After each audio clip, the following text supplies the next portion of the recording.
umushyitsi mukuru uhagarariye meya w'akarere ka Karongi, abayobozi b'amafiridi mu Rwanda n'aba-officer head of institutions, baforomo muri aha ngaha ese mukora muri ibi bitaro bya Ngoma, bashyitsi bahire, mfite umunezero mwinshi wo gutaha iyi nyubako yuzuye aha ngaha. Imana ihimbazwe ku byo yakoze byose.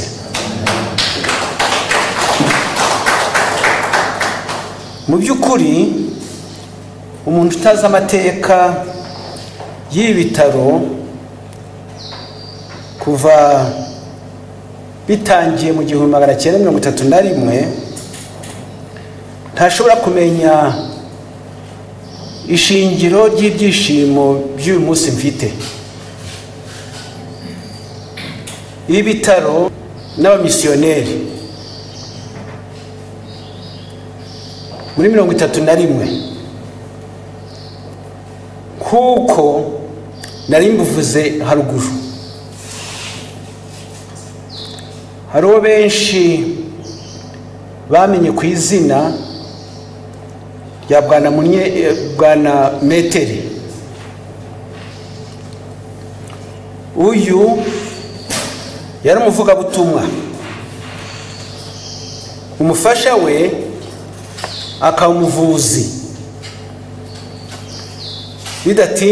Bidatinze haje umuganga wavaga muri Kongo, ari nawe yari umuzungu, ndetse uko niko hano hakomeje kuyoborwa n'abaganga. Uhayobora ubu ni wa 25 ariwe mwumva neza.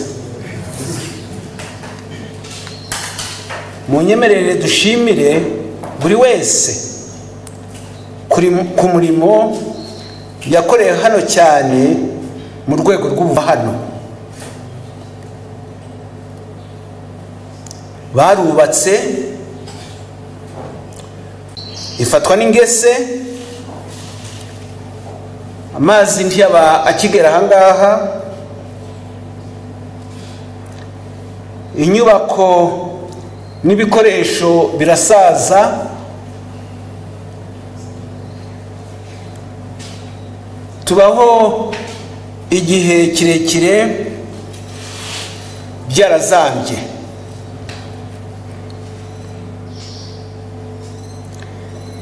Igihe twari tukibirwaje Jenoside yakorewe Abatutsi mu 1994, idutwara ubuzima bw'abantu, yonona byinshi. Nanone byasabye ko dutangira kwiyubaka. Turaboneraho gushima guverinoma yacu y'ubumwe yashubije igihugu cyacu igisubizamo ubuzima. Umutekano dufite uri mu mpamvu zidufasha gukora umudendezo. Hari ibindi twafashije. Guverinoma yaduhaye ibikoresho byinshi, ndetse turabishimira. Mbona nubona mu kigo cyawe byapfuye, mujye mubishyira kuri trezoriye. Ni trezoriye uba wabyishe kuko ntatanga ukuri.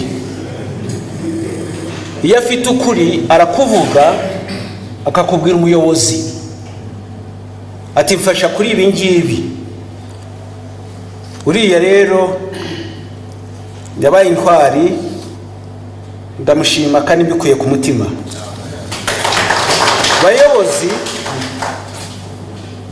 bayobozi rwose uburyo mukomeje guteza ibitaro imbere biteye itorero ishema. Ubu hashize imyaka 94 ibitaro byubatswe ahangaha. Ibi bitaro ntabwo byanyuzweho n'aba ngaba gusa, ahubwo hari abandi bahanyuze. Murumva ko ari abama 5.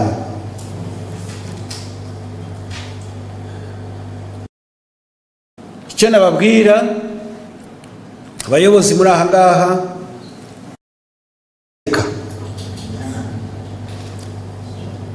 ibyo mukoze n'umwanzi ntabwo azabyibagirwa. Igihe runaka azavuga ati ntabwo nakundaga mwumva neza, ntabwo numvaga, ariko agere hanyuma dushimire na muri ibi bitaro ari abaganga, ari abaforomo, ari abaganga, ari abaforomo, abakora muri laboratoire, abakora mu biro, abakora muri comptabilité, mu isuku n'abandi. Ishimwe ni iryanyu. Amanywa n'ijoro mukora, Imana Data ibahembere. Imana ikomeze kubagwiriza ubwenge. Ndifuza gusoza mbasaba kugira umwete n'urukundo. Muze mwibuka iteka ko umurimo mukora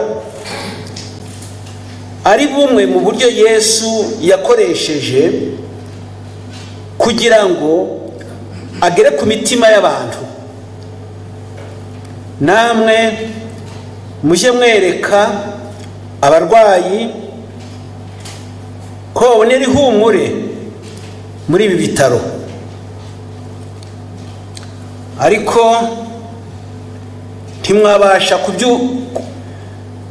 ntimwabibasha mudafite isano n'umuganga mukuru ari we Yesu Kristo. Ngaho rero nimugire nyambere, muzagira amahoro mu mutima, muzarushaho gukora kandi mugakora neza. Muzaba abagwa neza,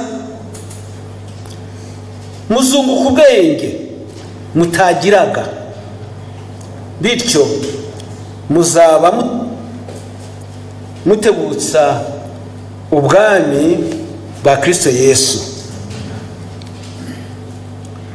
Mufite amahirwe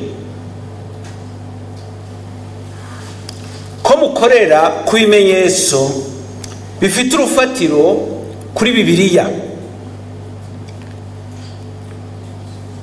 Murusha benshi kubona kiriya kimenyetso cy'inzoka kuri za farumasi, kandi muzi ko byibutsa abantu uko abanyabyaha bakizwaga ibyaha iyo babonaga inzoka imanitse ku giti mu gihe cya Mose mu butayu. hakiyongeraho ko mwigana Yesu nk'uko nigeze kubivuga. Ndagira ngo ibitaro kujya ahangaha ntabwo byashyiriweho abadivantisi gusa, ahubwo byashyiriweho abanyarwanda n'abandi b'abanyamahanga bashobora kuza kubyivurizaho. Icyo mwakora mwebwe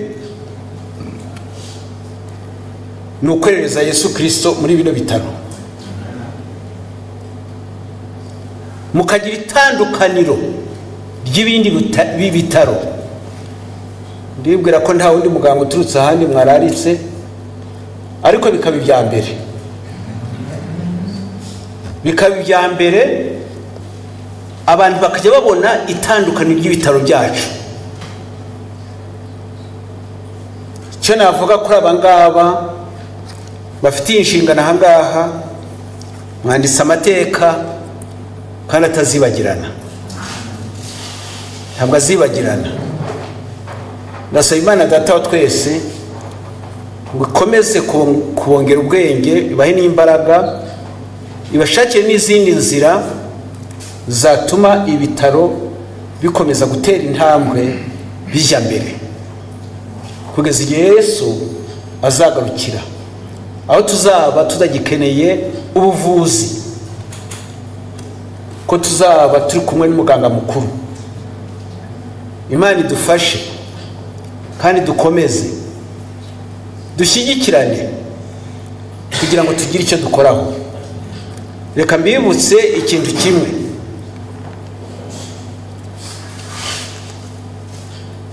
nta muzungu uzongera kugaruka ahangaha mutarabirukanye, bariyirukanye. Abazungu ni mwebwe. Icyiza ni uko ibyo mukora ari mwebwe mubyikorera,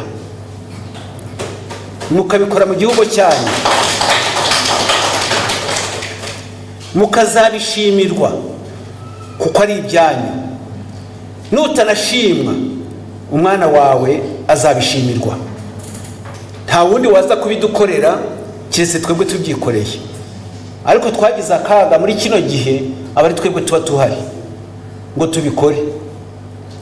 Nta buryo rero dushobora kubihunga, ahubwo ni ibyacu. Ndashima cyane ko benshi muri twebwe tumaze kubisobanukirwa yuko ibyo dukora ari ibyacu. Imana ikomeze kudufasha, ubwo twishimira iyi nyubako bidutera umwete wo gukunda Data wa twese, maze ubwo azaza azatujyane budapfa.